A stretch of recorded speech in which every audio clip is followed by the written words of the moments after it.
Taste చూసి షాప్కి వెళ్దామని. వైట్ది రెడ్ది కొనవచ్చు కదా శ్రీలాక. అది రెడ్ అయినా చెప్పారు, అది వైట్ రెడ్ ఏదైనా సరే హెల్త్కి మంచిది కదా. ఏమన్నా ఫ్రూట్స్ మీరు కూడా కొనుక్కోండి ఫ్రెండ్స్. ఈ చెంతకాయ ఎందుకంటే హెల్త్కి చాలా మంచిది. ఇది 50 రూపీస్కి శ్రీలాక్ తీసుకుంది, 2 తీసుకుంది, ఒకటి నేను తినేసింది, ఒకటి నేను తింటానని టేస్ట్ చేస్తాను ఉంచింది. కానీ దీంట్లో వైట్ కండా నాకు పింక్ కలర్ అంటే ఇష్టం. అవి మనకు లోపల పల్పు ఎలా ఉంటుందో మనకు తెలియదు కదా, వాళ్ళు పింక్ అని ఇచ్చేది వైట్ అయ్యింది.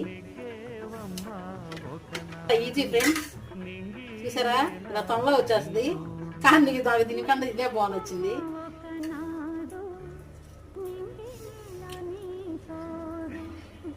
చాలా తీగుంది ఫ్రెండ్స్. ఇది కొంచెం ముద్రకాయ అనుకుంటా, టేస్ట్ బాగుంది. మీరు కూడా దీన్ని తిని ట్రై చేయండి, చాలా మంచిది, హెల్త్కి కూడా చాలా మంచిది. హెల్త్ బెనిఫిట్స్ ఎక్కువ ఉంటాయి ఇందులోని. బాయ్.